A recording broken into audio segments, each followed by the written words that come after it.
Hello, I'm Jesse McAnally. And I'm Andrew DeWolf. And I'm Liz Eston. And welcome to Musicals with Cheese, a podcast where I try to get Andrew to like musical theater.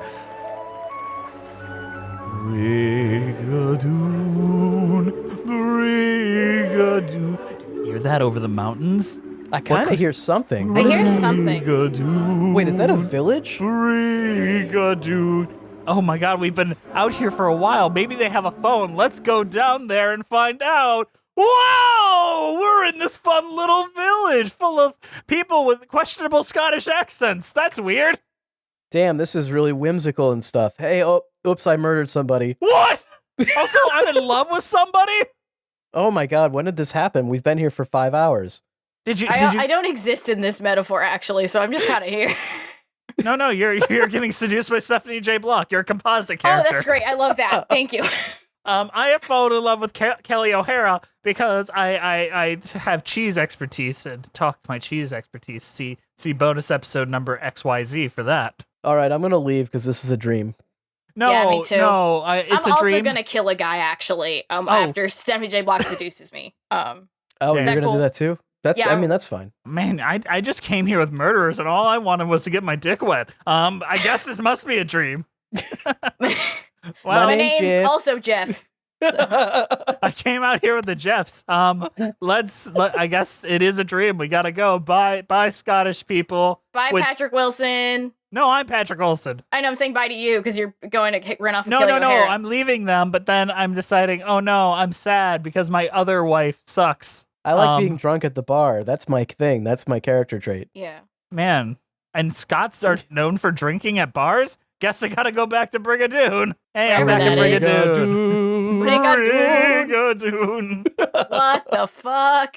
Chaos. Man, was that a plus analysis? I feel like we did a pretty good job. I think we did a good job, yeah. Yeah. Better than a lot of versions of Brigadoon, if you'd believe it. Cue the music.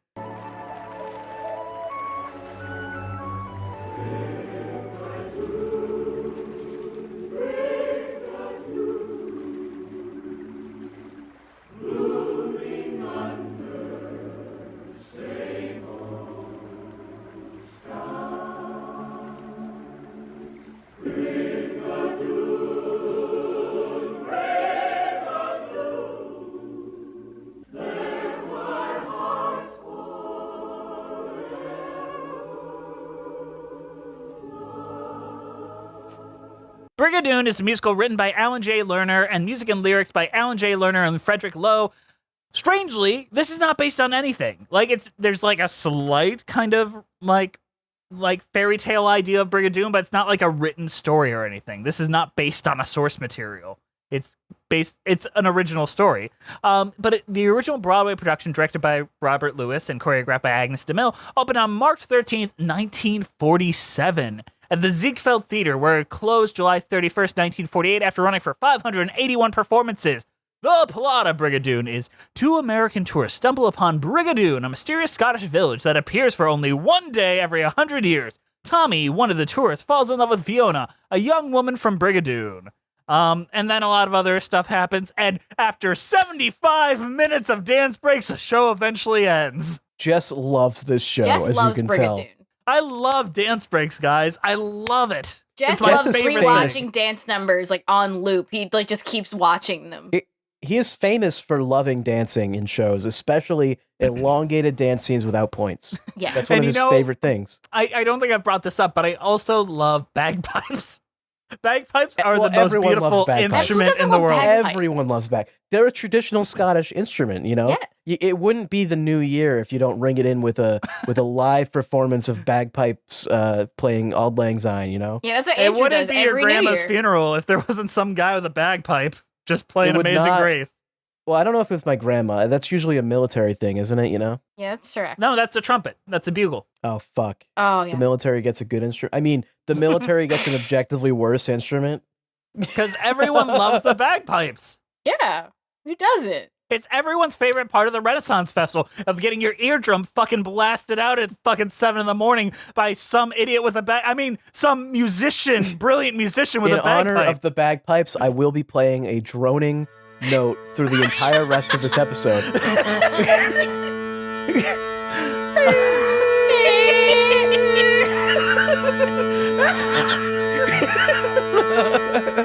I don't know how I feel about this show. I've listened to the album many times when I was younger. Like, I really like the original cast album. I really like this new album with Patrick Wilson and Kelly O'Hara and Stephanie J. Block. Finally watched it. Weird show. Is there even more to say? It's a weird fucking show. Just like to get into it. Yes. Like, two guys are hunting in Scotland. They get lost. They find a town in the middle of nowhere that's not on the maps. They say the town tells them that it exists once every 100 years or something. Somebody falls in love and wants to live in the town, but the other guy decides not to, and then they both leave, and then they go back, and the one guy goes back into the town. Because he's in love. The end. Yeah. And then the end. You forgot the murder? Oh, yeah. Yeah, there's like a whole murder and a wedding and all sorts of nonsense, but I don't think it really matters. It's not the emotional core. It's just kind of sprinkles. It's just there. It's like if you have like a beautiful cheeseburger and then they just put like actual sprinkles from ice cream on top. It goes together just like that. I think what I really love about this is, it's kind of like, have you seen Road to El Dorado? Oh, yeah. It's kind of like that, but you know how in Road to El Dorado, like the two main characters are like friends and they grow apart, but then they come back together and, blah, blah, blah. The romance is between the friends and not everything else. Brigadoon is like if you did Road to El Dorado and the two characters barely interact with the entire thing. And then at the end, they just leave each other and who cares?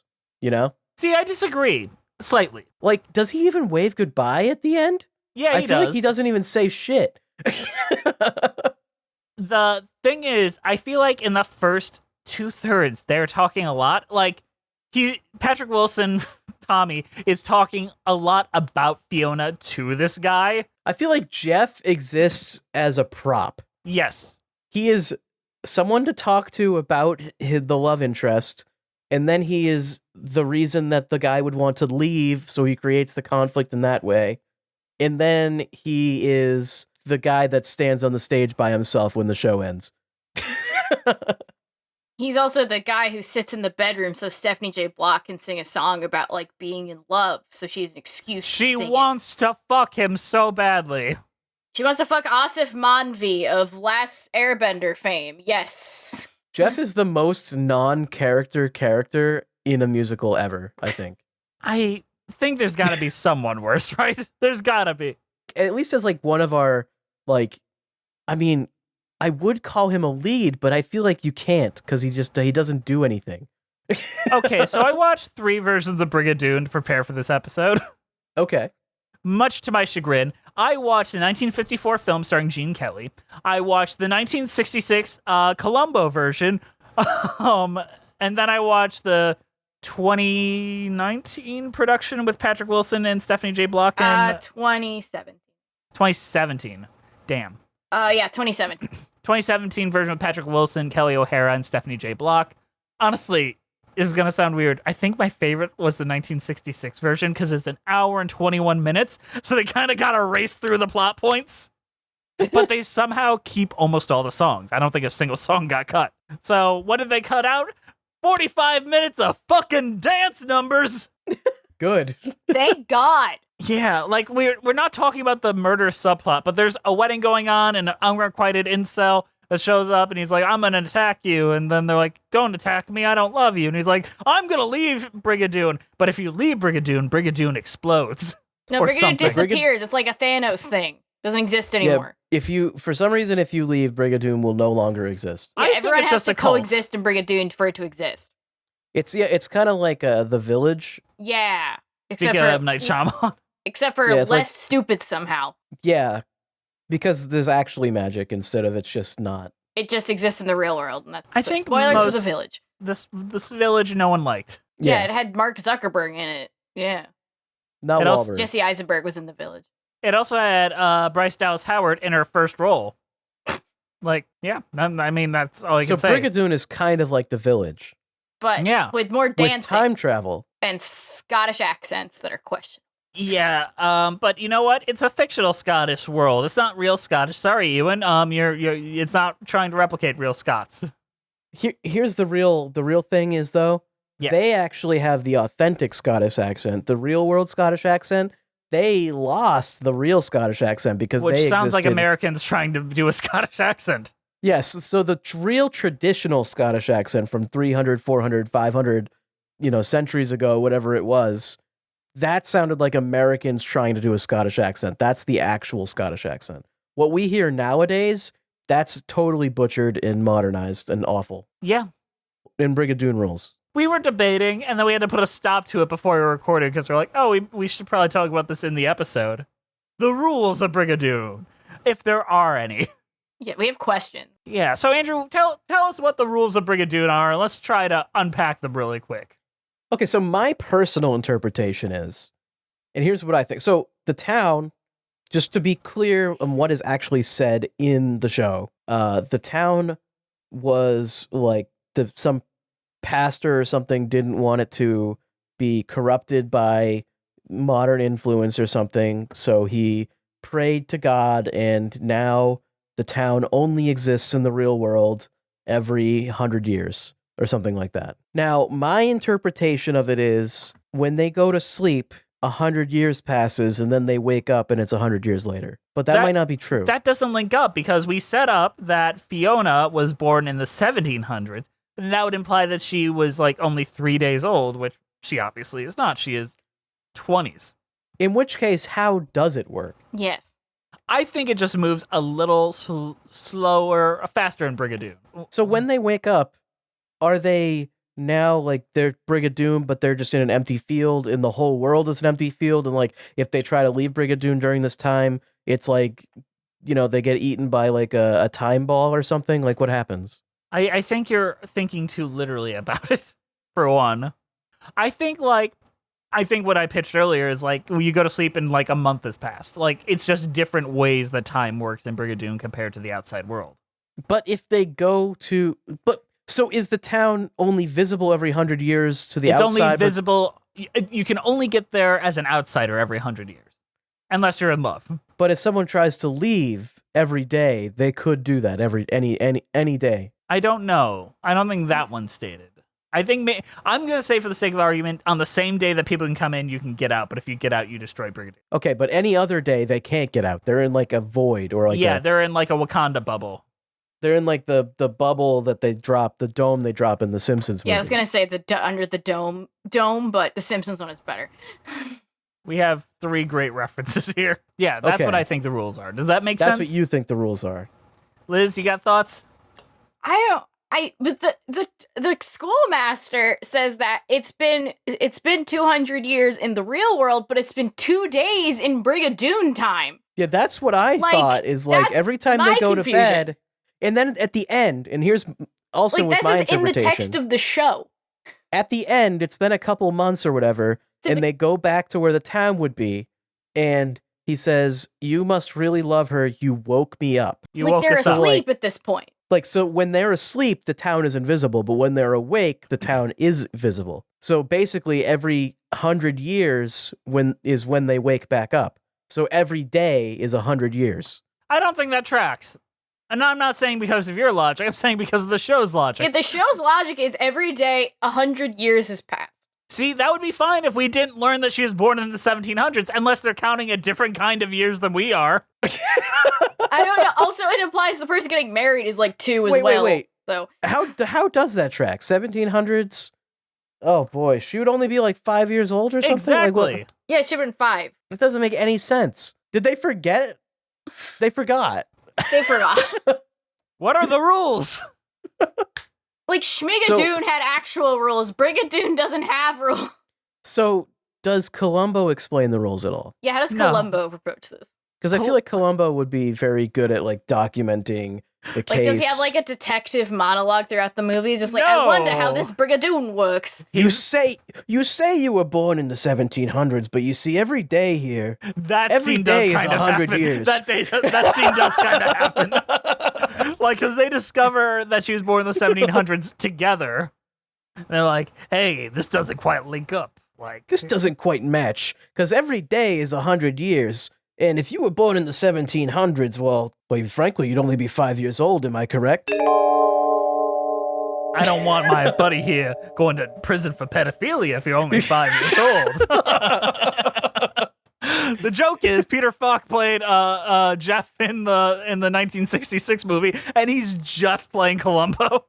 It's actually kind of great. It's really good. It's lovely, sincerely. Yeah. If you're gonna watch any version of Brigadoon, the sad part is that is the only one that has never been released properly. It aired once in 1966, once again re-aired in 1968, and never aired again. So we have not released on physical media, not VHS. Well, maybe or we'll like release every 100 years. Yeah, maybe 100 years from now it'll just pop up. Yeah, that's a good point.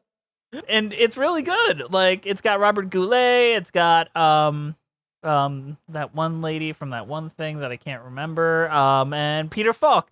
And the set looks terrible. And but the one interesting thing they do is they bring it up from the 40s to the 60s, which doesn't seem like a big difference. But at the beginning, they're like, geez, my car's broken down. We gotta find a place we can get our like. That's the biggest change they make. Is just like, we're not hunting. Our car broke down in the middle of Scotland. Yeah, well, I mean, that's totally fair. Have you seen Columbo's car? It's like a piece of shit. Yeah. That car breaks down once an episode. Stacy Keach pulls him over and is like, "Your taillight's out." My taillight's out again. Like, I gotta get my taillight's out again. You know, I've been meaning to get that fixed. My wife, she knows a guy, but you know how it is. I have to sit in the cuck chair, and then he. I'm just gonna leave. You know, sometimes it feels good, but other times it kind of hurts. But you know what makes me feel good inside to wear that Superman shirt? No comment. Also, So I think is the lady you're referring to Sally Ann Howes? yes. Okay, because she was truly scrumptious and chitty chitty bang. That is who I'm thinking of. That's what I was thinking. You were. That Chitty Chitty Bang Bang is another wild ass movie with a very similar I don't understand the rules things as this. Chitty chitty chitty chitty bang bang chitty chitty bang bang Chitty chitty bang bang, chitty chitty bang bang. That movie is fucking wild banana bonkers, and I'm surprised it became a cult classic of any time. That's my senior year musical. It's basically nonsense. It's complete nonsense. I hated every minute of it. There's a scene where a dog kills itself in it. What? Yeah. Chitty Chitty Bang Bang is actually just not good. Like, It's just it gibberish. doesn't make any fucking sense. I've seen that movie and I can't even fucking figure it out. Like, people have requested us covering it, and maybe we should. There is a stage should. adaptation. Maybe they made it better there, but that movie's fucking gibberish. We should also watch the Neil Cicierega video he made of Chitty Chitty Bang Bang. Did he make one? He did. It's very funny, actually. On that note, Brigadoon. Brigadoon. I do like the characters here. I feel like this is a very character-centric musical, and meaning character-centric, meaning there's one good character and everyone else is kind of a blank slate. I really like Stephanie J. Block's character. God, I can't even remember her name. Is it Meg? My God. Mm, Something. Meg Brockle. Yeah, she's great. She's horny and she sings songs about her family. The first time she fell in love, her mom's wedding day. Like, she's got these great songs, and every other version cuts out those songs, but those songs are great. So if you go to Brigadoon, like, everyone's gonna be horny for you, you know? Because Yeah. like they haven't seen another human other than the people that they meet every day for. Maybe just be a bunch of women show up and everyone's hot on them. Maybe that one incel guy wouldn't have tried to kill the entire town. You know, what if like a hot lady showed up? Like, what if like there's a version where he ends up falling in love? I don't like this, because this is going to turn really dark if like two women show up to a cult. It'll turn out like Hereditary. Not Hereditary. You mean Midsummer? Midsummer. Hereditary does okay. have a cult, but it's different. What's with the wedding? All right, like Yeah. the wedding good between. question. What's going on with that? Why are they getting married? I mean, They don't say. love, maybe? Were they in love though? They didn't seem like they were. Does anyone seem like they're in love? No. Honestly, this is a very loveless show. Even the I will love say couple. Fiona and Patrick Wilson, Kelly O'Hara and Patrick Wilson, they got chemistry. Sid Charisse and Gene Kelly, they got chemistry. They have that. There's the one couple, Yeah. but there's like Tommy and Jeff don't feel like they're friends. No. Tommy and his actual wife hate each other. Mhm. Like Fiona and Incel Man hate each other. Like, and then Jeff and is it Meg? They hate each other. too. Meg, yeah. No, Meg Even doesn't though hate him. Meg, he Meg wants hates that, Meg. Meg wants that dick. Yeah, and so it's just There's a lot of failed couples in this. Just a large number of them. You know what? I appreciate that being the case because you know what? I'm sick of like the coupling pairing from like Oklahoma, and I know Oklahoma was just a few years before this. The musical genre had only existed a few years at this point, so I'm gonna give it a little credence there. But I'm just kind of glad that not everything worked out for everyone. I feel like sometimes that's just how life is. Life is just a series of down endings, and you don't always get to return to Shmigadoon or Brigadoon. Unless Apple TV wants a season 2 and they like figure it out. So what is with Shmigadoon? Is that directly just this? No. The premise is Okay. a couple that are going through issues, go on a hike and end up in Shmigadoon where everything is a musical. And season 1, it's like a 1950s classic musical, like The Music Man and all that. And then they learn to love each other a bit more through that. And then season 2 is more like 1970s and 80s darker musicals like Chicago and Cabaret and all that. And they have to fight through adversity together through that. Yeah. But in that world, everything is a musical and they're stuck there until they figure it out. Yeah. They have to figure out their problems to escape them. So it's not Don't. actually like Brigadoon. The general premise of a magical world that they go to and you can't leave until XYZ. Except for Tommy and Jeff are perfectly allowed to leave whenever they want. Yes. Yeah, but Tommy's in love with Fiona because she's beautiful and not married. Yeah. He's available. But if that was just... I actually kind of appreciate the fact that Tommy has a fiance. Usually I don't, because that's kind of iffy.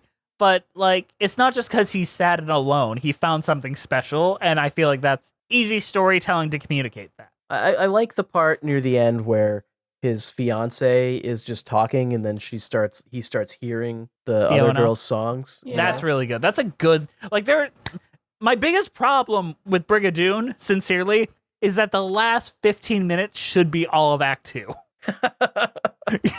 Does that make sense? Yes. Yeah. Imagine if Act 1 is just a little play about Shmigadoon, and then at the end he has to leave. Shmigadoon. A little one-act play. Fuck the wedding bullshit. Fuck the murder. Like, Okay, the murder is the most stupid plot I point. love It the doesn't murder do part. anything. it's a dream it because doesn't- I did a murder here, and it's a bad dream for me, a good dream for you. No, he justifies the murder by saying it's a dream and this isn't real. And like, I didn't actually kill a guy. I feel really bad for Jeff in a way. Yeah, Like, my Jeff- name's Jeff. Jeff name's just Jeff. ends up in this like weird ass town, and his friend doesn't give a shit that he's like not having a good time, and then he accidentally kills somebody he didn't even mean to, and then he's like, well shit, at least this town's not real because like it's gone. Look, see, it's gone. And then his friend's like, no, it's real, and watch, I'm gonna walk in, and then the end of the thing is basically him accepting that he committed a murder. Oh, Like, shit, he I actually murdered killed a somebody. guy. Like the whole ending, like he's watching his friend leave forever, who he'll never see him again, and he's thinking the whole time, "Oh my god, I actually did kill that guy. It wasn't a dream." I imagine a version where he goes to the cops and he's just like, I murdered a guy. Where? In Brigadoon. Where's that? It's a real town that only exists every It's the 100 American years. Psycho ending. He's like, "I'll never get punishment. No one will ever stop me." But even after admitting this, there is no catharsis. My punishment continues to elude me, and I gain no deeper knowledge of myself. No, he ends up in a psych ward because he tells the cops about Brigadoon and they're like, oh, you're fucking crazy. Okay. Have you seen the mugshot of the man who turned himself in for killing imaginary friend? And you can just see the sadness in his eyes. No, I have not seen this. Well, that was Okay. recent, right? That Yeah, was Is that like, reason? Yeah, that was like a couple days ago. Oh, he's so sad. That's Jeff. I killed a man in the imaginary world. I mean, like when we see him when he leaves Brigadoon, he thinks that he has convinced himself it's not real, but he hasn't even really done that. He's drinking himself to death. You know, like that's when what we see of him. I killed a man. Made me And then feel good. Tommy could have just went by himself back to Scotland and not dragged Jeff back into it, but Tommy is like, no, You you're need to coming come to with the me. scene of the crime You with need to- me. You need to come with me so that you know that it was real. Like, there's no reason for him to be there. As at this point, Tommy has like bought a farm in New Hampshire and doesn't even live in New York and just inexplicably came to visit to grab Jeff to go back to Scotland. Like, Like Jeff just can't catch a fucking break. And there's like women that he's not interested in hitting on him all the time. What if like, he's actually just in love with Tommy and that's the reason why he wanted him out? honestly, that would have been That would have been great really twist. good if they did that. Yeah. Brigadoon from Jeff's perspective. that alternate universe fanfic. In the end of Act 1 is Tommy goes back to Brigadoon and then we get a whole Act 2 where Jeff is just alone and miserable. I find no joy in anything anymore. Life. What is life even? Brigadoon took it all from me. I might have left, but I never really did. No one ever leaves Brigadoon. And then Peter Falk Jeff comes in, and it's a crossover episode. Into the Jeff verse. Like, I gotcha, kid. I'm also Jeff. Columbo shows up and he solves the murder. I got a question. Act 2 is a Columbo episode where it's like Act 1 Jeff, was an extended cold open of a Colombo episode. yeah, where Jeff gets away with a murder by having the place where he did it no longer exists. And It's then the Tommy perfect calls crime. Columbo to solve the murder. Columbo's like, he solves it somehow. He's like, why did you go back there? You know, tell me this. Where's your friend? Oh, listen, there's one other thing I wanted to ask you about. Did he know something? Someone write this You know. fanfic, please.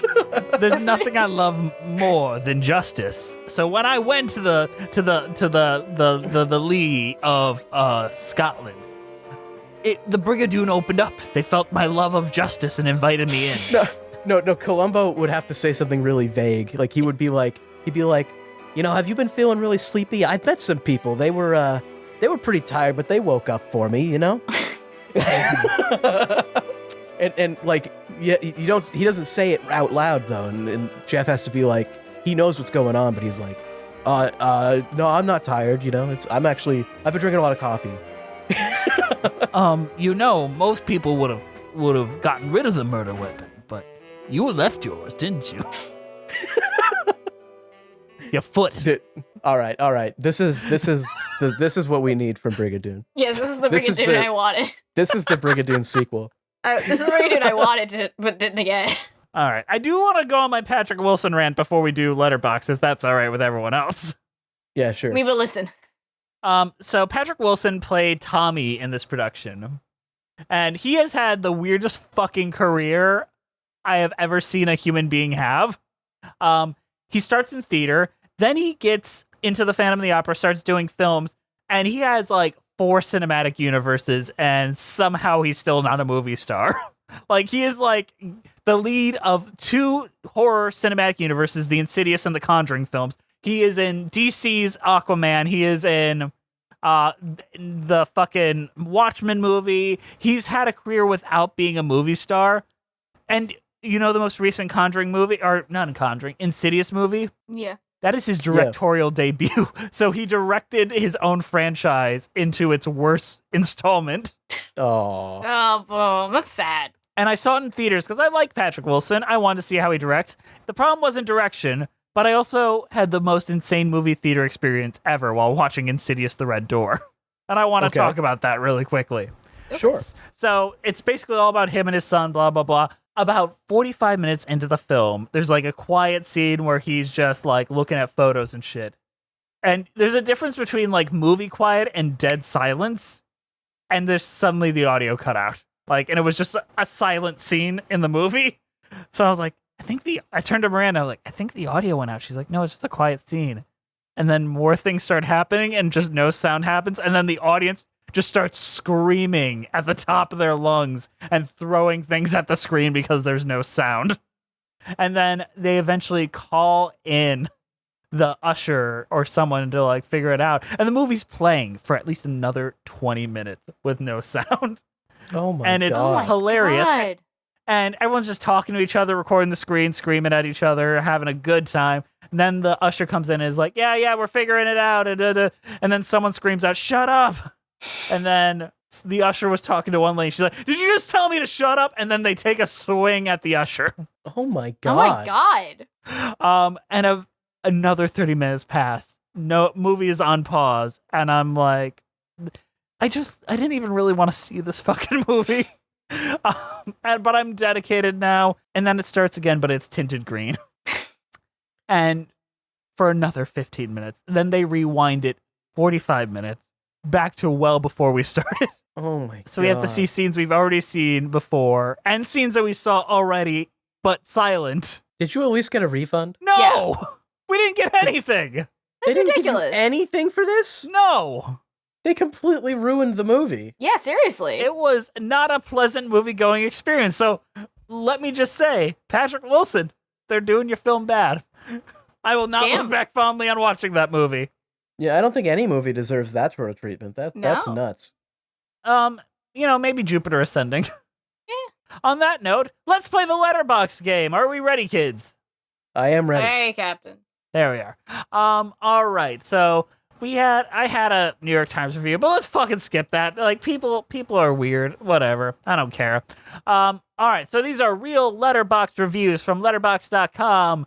And you have to guess based on just the review alone whether they're a 1-star or 5-star. Are you Is this- ready, Andrew? Is this the Gene I'm Kelly ready. movie or the Peter Falk movie? Everything. It's a good Okay. mix of it all. Got it. All right, Andrew, you're first. This many poor attempts at a Scottish accent at once is difficult, but this is some high-quality Golden Age singing. We're gonna say 1 star. That is correct. Liz, I'm ready. if Silent Hill were Happy Town filled with singing, Brigadoon would be that place. Kind of true. Give him that. 5. That is correct. Andrew. Mhm. Brigadam! Gene caked up! 5 stars for That is- sure. That is a 1-star. Fucking Christ. He did cake Damn, up. dude. Liz. I'm ready. Deal with God. X. Contract with God full of stipulations. Check mark. Does Brigadoon controlled by God? It's a different question. I'm not going to get into it. No, that is what is stated in the text. That That's God, a good point. That's true. Oh, yeah. It is controlled by God. It's stupid. The It's- show's kind of dumb. This show's very dumb. 1 star. That is correct. It was a complete guess. Andrew. Yep. No one, blank space. The 50s. Cults are romantic. Fair. That is accurate to what's going on in there. I'm gonna say they still liked it. 5 stars. That is incorrect. Liz. I'm ready. All the Scottish people upset that the accents are bad. Sorry you talk like freaks. Oh, okay, that's just mean. Scottish Take people. that, Ewan. Scottish people accents are great. Fuck you. Somebody. I'm a big train spotting. I'm a big Shrek fan. 5. That is correct. That was a All right, Andrew, last one. Okay. How did a human make this? Oh god. That could either be good or bad. I've been having bad luck with saying it was good though, so we're gonna say 1 star. That is correct. And Liz, you have won the letterbox game. Yay. Well, with that energy, we should take it into a mid-show.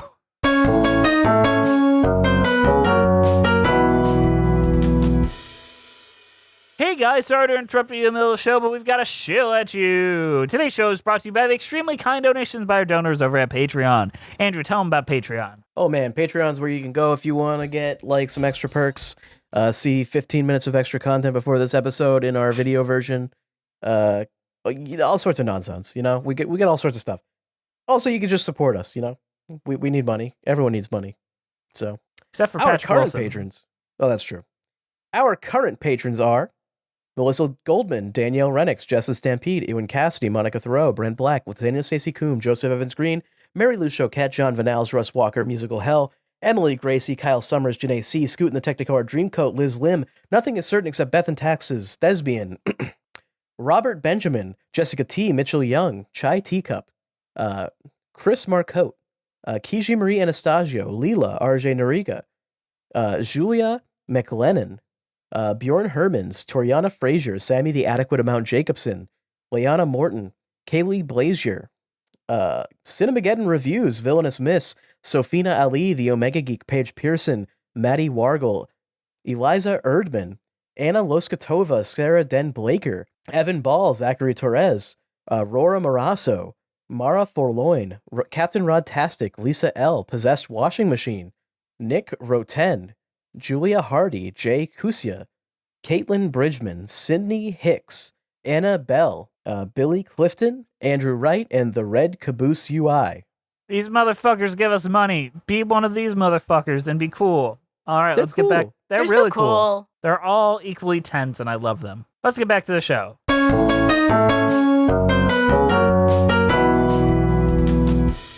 Okay, here's where we talked a lot of weird things about this show. How many dance breaks there are, how the rules don't make sense, but the score is really fucking good.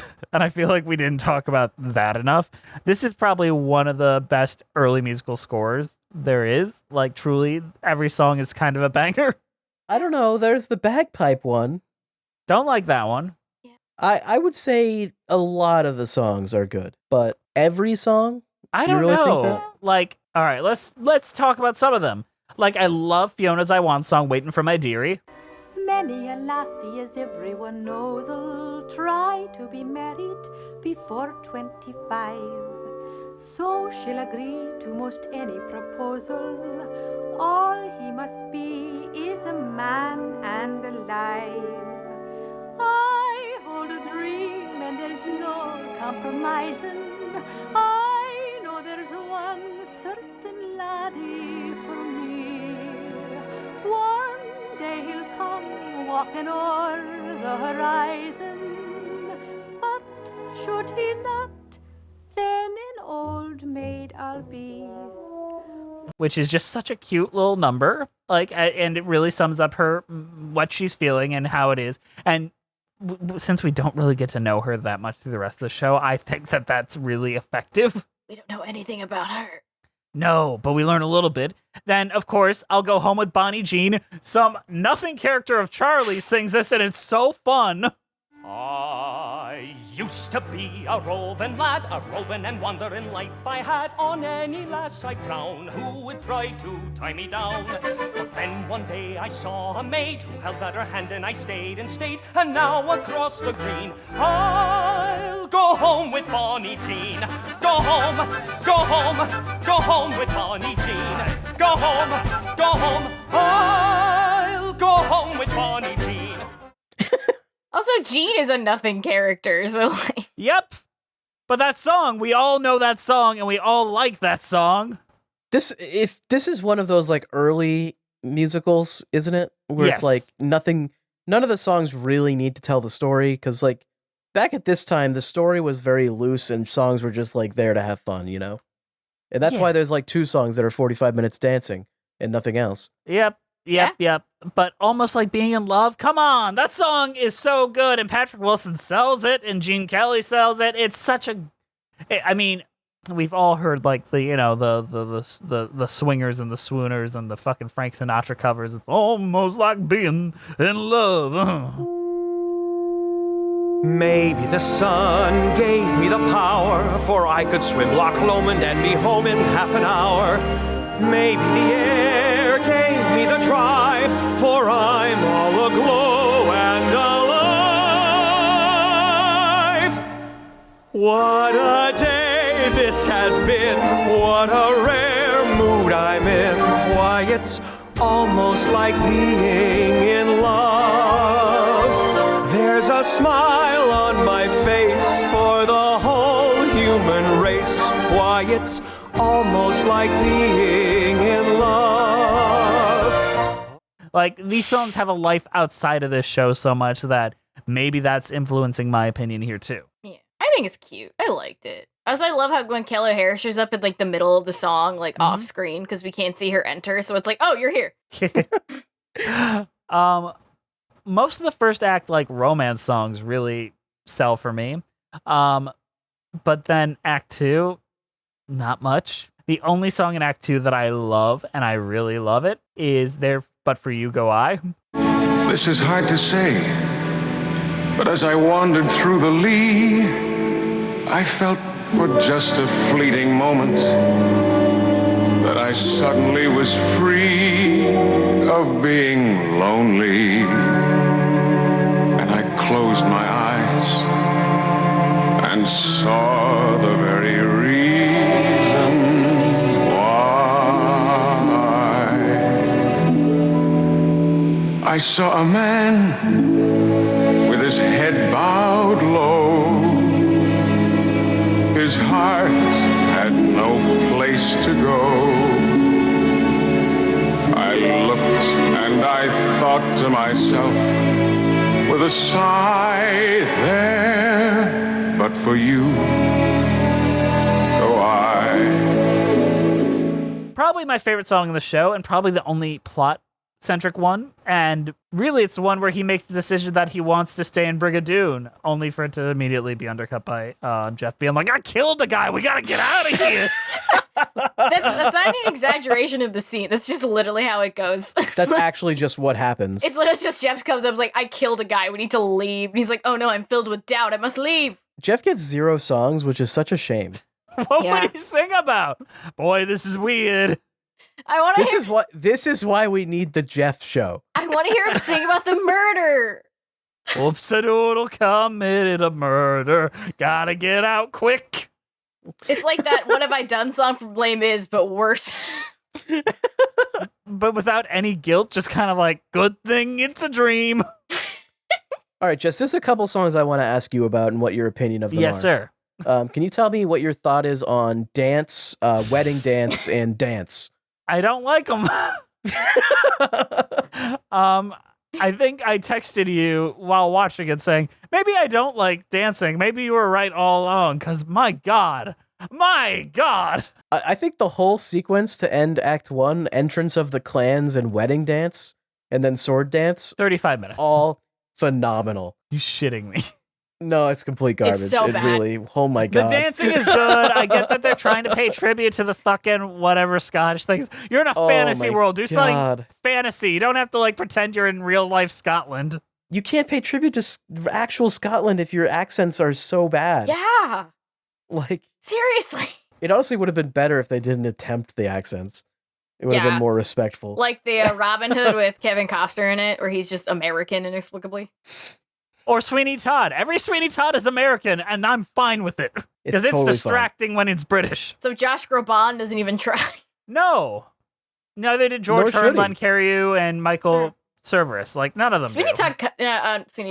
Johnny Depp kind of tried. No, he did, and that's why that kind of is weird to me. Yeah. Same with Michael Ball when he was British and did it. I'm like, I don't like this. I kind of like Brigadoon, like the song, especially at the end. I like the melody of Brigadoon. It's very beautiful. It's very pretty. I like that it sounds kind of mysterious as well. It's like really what I like about Brigadoon is all the stuff that we talked about, like all the the weird premise, the awkward time travel of it, the romance at the core, inexplicable murder. Inexplicable murder, like the murder. Like we talk about the murder, but we don't care who got murdered. Sincerely, we don't. Well, who actually got murdered? Do you want to tell everybody? Because I feel like we didn't even say. We literally didn't even say. The incel guy that's upset at the girl getting married, so he kind of tries to force himself onto her at her wedding. And then she's like, nah, don't do that. And he's like, I'm going to leave Brigadoon and kill everyone. His name is Harry. God. I looked up his name. We say murder, but Jeff just was chasing after him and accidentally tripped him, and he fell in a ravine. No, he fired a warning shot, and then he tripped in a ravine and crushed his skull. It's very funny. It's funny. That's because the actor is being carried on stage for the funeral procession, and he looks fine. The only person who doesn't think it's funny is Jeff. Everyone's like, oh, good. Saved us. I mean, basically, Jeff killed a terrorist because that guy was going to commit a thing that he knew would kill 50 or so people. I don't know. You gotta wonder, though. You gotta wonder, how do they know if someone leaves Brigadoon, everyone dies? They made a deal with God. So that was part of God's deal? Yes. I honestly, I thought that God didn't tell them what the deal was. He just kind of, I think they woke up and it was 100 years later, you know? Yeah. I thought it was part of God's deal, but also this show doesn't make much sense. They really do not do a good job explaining the premise. There's one scene where they're like, yeah, every time we wake up, it's 100 years or something. I don't know. And Jeff is just how does that make sense? How do you even know that if you can't interact with anybody and you can't leave the town? Made a rule that you can't leave but every 100 years. But has anyone tried to leave? Yeah. I think that your hypothesis doesn't quite equal out. And also, what kind of God would punish people like you? That's no god of mine. All As right, a person that Colombo. was raised Catholic, God would definitely punish you for something stupid. So God's whole thing is punishing people. yeah, God In loves fact, punishing people. The It's like fact that there's he this. gave these people a gift in the first place is A like, miracle incredible. is the word that they use. Also, is it Yeah. really a gift? You just live in perpetuity in a magical village and live like the same no- day every with no 100 point. years. It's like, yeah, it's Groundhog Day. yeah. God gave them Groundhog Day every day. Is that a gift? It's a gift. You're I don't know. It's like getting like a onesie for Christmas where you're like, oh no, it's a gift. It's a gift that you have to sit with your fucking tits out every time you take a dump. What if it was a trap? yeah. What if Brigadoon was created by the devil and Tommy is convinced to cheat on his fiance, and once he goes into Brigadoon, he's dragged into hell? Brigadoon, Brigadoon. Andrew does bring up a solid point, actually, because like when this during the initial flirt scene, he's like, "I do have a fiance, but I actively don't give a shit about her. You're hot." Like that's the first thing he says to this woman. Shit. Holy shit. It's like Drag Me to Hell. Yeah, this movie's evil. There's so many better versions of Brigadoon that someone could make. The Jeff version, the Hell version, the I'm Colombo like- version, I'm like ready for these better Brigadoons. There's so much potential the here. Brigadoon cinematic universe. Yeah, there's a lot of potential that is none of it is realized in There's the also actual show. there's also the prequel of Brigadoon where they show the guy making the deal with God, and we can actually see the process of it. And God, played by Peter Falk. Doing make a Columbo. deal with God. They play that song. That's the opening theme song of the. This is a mini series. The theme song of the mini series is that song. Make a deal with God. Dun, dun, dun, dun, dun. All right, what is All our right. overall thoughts on Brigadoon and our cheese ratings? Jesus fucking Christ. We wrote like 3 new Brigadoons in this one record. I guess if you want to kind of put that off a little bit longer, it would be a good time for a tier list if you're ready, Andrew. What the fuck tier list for this? Lerner and Lowe musicals. Oh my god, I didn't even know we covered more than these. Okay, well, they let's didn't do do it. many. So, but what they have done are interesting. All right, let's do it. All so right. we got A, B, C, D, as usual. So, And it's rated among itself. My Fair Lady. My Fair Lady. I feel like that's an A. I feel like we can put that in A, unless there's like something much better. that's No, gonna I come up. love My Fair Lady. I think it's great. Honestly, it's all downhill from there. All right, My Fair Lady in A. Then Camelot. Oh, Camelot is C, I think. I'd put that in D, honestly. Really? Okay. Well, I don't know what else is coming, you know? No, not much. Then Brigadoon. Oh, is this the whole list? They've only done like 2-3 other musicals outside of that, and none of them are really Okay, worth yeah, remembering. Camelot will go in D. I think Brigadoon, I'm going to give Brigadoon a solid B. Yeah. What we have left of them is Paint Your Wagon. We'd probably watch the film version starring Clint Eastwood because how can we not? Yeah. Then there's The Little Prince, which was their last collaboration before they died, which is just a movie. Which the only interesting thing about that is Bob Fosse stars as the snake in it and danced his danced his own choreography in it, and that was a direct influence on Michael Jackson. So whenever we cover that, we'll talk about that. And there's also Gigi. Yeah, but who gives a shit? I just wanted to cover the basis because someone might say, you forgot Gigi. Gina Rivera and Rita Moreno are different people, Jesse. Jesse's been canceled. I've been canceled, and I deserve that one. God, waking up to so many people being like, you fucked up, you idiot. That is a very, very uncomfortable thing. What's great is that there's already a pre-recorded recording of you saying you fucked up that you can just... So, not gonna lie, Andrew, I did take the file and dub for Gina Rivera. I edited your edit. That's great. Did you change anything else? No. You don't want to have to be hearing about that for the rest of your life. Yes. I don't want to, like, 2 years later, have someone be like, oh, how did you do that? I still get messages about episodes that we did 5 years ago. So. God, I hope no one's watching those still. Yeah. Okay. So let's talk about what we liked in our cheese rating, I think. Yeah, Andrew, you're first. I think Brigadoon has some good stuff going for it, and it has a lot of weird shit that I feel like I don't know. I think that there's like a lot of potential here, but someone needs to revisit it and rethink it. And I think I am not the person that's going to do that.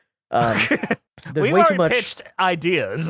Well, I've pitched a lot of ideas, and I feel like some of these could really be great. We have a lot of great ideas here. If only Peter Falk was alive. That's true, and really no one else can play Colombo, but we could try. Yeah, I don't know. Brigadoon. I don't. It's not that I don't recommend it. It's that I don't really know if I liked it or not, and I think I'm gonna have to sit with it a little longer. There was way too much dancing and bagpipes. Those scenes lasted, and those are the worst things on the planet. It lasted so long, and usually I'm okay with dancing, but the dancing wasn't even like over the top or like really fun. It was just kind of, I don't know, bland. I'm gonna give it as a cheese rating. I'm gonna give it Blue Murder, which is a Scottish blue cheese. Yeah, fair enough. What about you, Liz? First of all, Andrew, you took my cheese. I'm offended, but I'll figure something else. Good. I think like Andrew, I have to sit with this because it's weird. Like, I like the idea of Brigadoon a lot. Like, it's a cool concept, but they don't explain the rules well, and they should hire just Scottish people to be in it instead of just like forcing Americans to do Scottish accents, because that's a really hard accent to pull off. I.e., any Irvine Welsh adaptation that's ever been made. I like the songs, though. They're all pretty. I could use the dance breaks and the constant bagpipes. Like, Jesus Christ, stop dancing, people. Just do something else, please. But yeah, I enjoyed it. I think. I don't know yet. I'm confused by Brigadoon. I think I'm gonna have weird nightmares tonight about Brigadoon now. Like, I won't sleep. I'll just think about Jeff murdering that guy and being stuck in Brigadoon. I'm stuck. It is here. all kind of a dream. So I'm going to give this a Crowdy, which is a traditional Scottish cheese made with cow's milk, and it looks kind of gross, but it might be good. So fair enough. Brigadoon, I struggle with. It's got a good idea at its core, though. I think the idea of a magical world that you can only find at a certain time and place, and you fall in love with someone, you got to choose between your real life. That is a compelling idea. All the other bullshit around it, not so much. Then weird murder in the second act. Truly, truly strange shit. But some of the best score in musical theater history. Truly gorgeous, gorgeous music. And if you got some really charming actors, you'll have a good night at the theater if you can stomach bagpipes, which I cannot always. So I am giving this Reggiano cheese, which is a clue in the Columbo episode, Agenda for Murder, which helps him solve the murder, which turns out it was Patrick McDougan. What do you mean it turns out? Every Columbo episode opens with the murder. Like, we know who did it. That's my favorite part of Columbo. And my favorite part of Poker Face is the fact that they tell you who it is, so it's not a whodunit, more of a how do we gonna figure it out. What I think is really great about Columbo is there is a singular whodunit episode of Columbo, and it is universally agreed to be the worst episode of the entire series. Why, though? Because it's frustrating to watch Columbo actually when you don't actually know it? It's not even that. It's just that particular episode is just very bad. It's just a bad episode, and it just so happens that it's the only whodunit in the entire series. Thank you guys for listening. Please follow us on iTunes and Spotify at Musicals with Cheese. Leave us a fucking review. We haven't gotten one in a while. On Stitcher. Leave it on Stitcher. Yeah, on Stitcher, yeah. Very active app as we're recording Leave it on Stitcher and Google Video. I forgot that was a thing.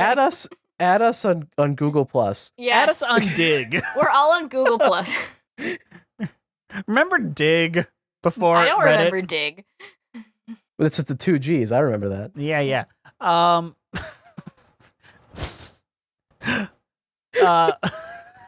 Damn. Oh, I'm tired, man. Follow us on Twitter at Cheesy Musicals, Patreon at Musicals with Cheese, Instagram Musicals with Cheese, YouTube page Musicals with Cheese, Patreon podcast, Patreon with Cheese. Email us at musicaltheaterliz@gmail.com to tell us how wrong we are about Brigadoon and that bagpipes are your favorite instrument and that your wife totally got attacked by an incel and then killed by a random guy named Jeff. My wife, she knows all about that kind of stuff. I sat in the chair and watched her. Who would win in a fight, Columbo or Borat? Both of their wives would win. Both of their wives would This win. is when I roll out of the camera just to let you guys talk. My wife. My wife. Yeah, my wife, she knows all about that kind of stuff. Wait, do we ever see Columbo's wife? I'm only on like the first. No, you don't. You never do. Would that be like kind of ruining the mystique, like seeing Dr. Claw's face? They sort of lean into it later as well, because there starts to be episodes where like he's on vacation and he says his wife, they're on like a boat and he's looking for his wife, and it's like, surely we're gonna have to see his wife. They're in the same place now. You never see her. You never see her. The ultimate. There's a spinoff called Mrs. Colombo. Okay, well maybe we see it there. She's played by Kate Mulgrew. I thought you were about to say Kate Mara. I was like, wow, they no, really waited. No, this is from 1979. It's Kate Mulgrew as Katie Colombo. Nah, this ain't canon. Straight up. She's a news reporter. It's not canon. No fucking way. I would be into Colombo No babies, shot. where it's just like baby Colombo. He talks just like Peter Falk. He still has At, like, the age missing 4. eye. Wasn't he on the Muppets? So like, Yes, he has the best scene in the Muppets. Oh God, the Great Muppet Caper, I believe. yeah, he basically is playing Columbo again. No, he's just some guy. He's playing like if he was playing Columbo, it would make No, he's playing Columbo, but it's like opposite universe Columbo, where he's always wrong. He's dressed like Columbo. What? He's wearing a detective outfit. Yeah, but the funny part is he walks up, unleashes this whole story, and Kermit's like, "You couldn't be more wrong." He's like, "Oh, we're trying to make a movie here, sir." "Oh, I'm sorry." And then he just walks away. It's the funniest fucking thing. I found it on YouTube. I'm gonna watch it later. My reading of Columbo has always been that he's not actually a good detective. He's just extremely prejudiced and he just picks the guy that he talks to, and he's like, "Yeah, they did it. I'm gonna harass him for the next 2 weeks." But he's always right. He's just always right somehow. I like in this like second or third episode where he just finds this lady and she's like, "Yeah, I totally saw this happen. Have you been drinking? Are you on any drugs right now?" He's already decided in his head when he saw her. He was like, "Yeah, she killed him." No, but she didn't. She was just like, "That's a big offense you're putting against this man. Have you been drinking?" God. All right. I hope you enjoyed our Columbo podcast, everybody. Where we talked about Columbo rewatch podcast. Me and Jess have been watching so much fucking Columbo that I think Honestly, we have to talk all about this it. Columbo talk has made me want to watch Columbo. Like, It's on Peacock and Tubi. I'm not. It's also on Amazon Prime. Yeah, it is. Columbo is so good. I'm tempted to watch Columbo now. Is sincerely some of the best mystery writing I've ever seen. The first episode is directed by Steven fucking Spielberg. I'm compelled, even though I don't like Steven Spielberg. Jonathan Demme directed an episode. Even like most of the bad episodes are still some of the best shit you've ever seen. Yeah, in like TV. even like if you guys like Poker Face, Columbo's better just because it was first, and I don't know. It's longer. Each one is about 90 minutes, so it's like its own movie. And Columbo as a character, he's the perfect cop. He only harasses rich people. It's phenomenal. Oh, and good. I never see his boss or anything. Everyone he never shoots. He fires a gun one time in the entire series, and it's not at anybody. It's just to be. He's trying to show how loud it would be if somebody fired a gun in that particular spot. That's literally it. Columbo that's the is only the time in the entire exception series. to ACAB. That's honestly iconic. I love when he had to interrogate the murderer on a boat, and he's just very obviously seasick. And very obviously like, "Oh, he could probably kill me right now." I'm guessing all this Columbo content is going to be cut out, but if any of it stays, I'll be... I fucking love Columbo. He's Yeah, so Andrew, great. keep this in. Come on. Don't be lame. Yeah, Columbo doesn't have a theme If song. you so I if you can't want to even play hear anything. if you want to listen to the Columbo rewatch podcast, let us know. Yeah. Send us a message on Google Plus. Add us on Google Plus. Yes. What other defunct fucking social media sites are there? Basically Twitter at this point. Let's be honest. Yeah. Add us on Threads. Did you guys go on Threads? I do go on Threads. Oh God. It's a little cringe over there. But if Columbo were on there, I just would like to see Columbo tackle like a real serious crime. You know, like, you know, he does murder, right? He does murder, but I'm thinking like a ring or something, like a friend. Like, I need you to sit over there. Let me read you these texts you found on the internet. The thing about Columbo too is it like they would do like a couple episodes every couple of years. So it started in the 70s. The last episode was 2003. What? So he's old as shit by then. Yes. And he it works. It works. Honestly, I'm going to watch Columbo now. Like, I'm compelled. Yes, if you are taking anything away from our Brigadoon episode, watch Columbo. And this is related because Peter Falk was in I'm not Brigadoon. even doing this for a bit. Like, I'm compelled to watch Columbo. Columbo fucks, and I am literally so excited to end this podcast so I can pick up on the episode that I was halfway through All right, watching. fellas, we gotta end this. We gotta watch Columbo, fellas. All right, go watch Columbo. Fuck Brigadoon. We'll see you next time on Musicals with Cheese.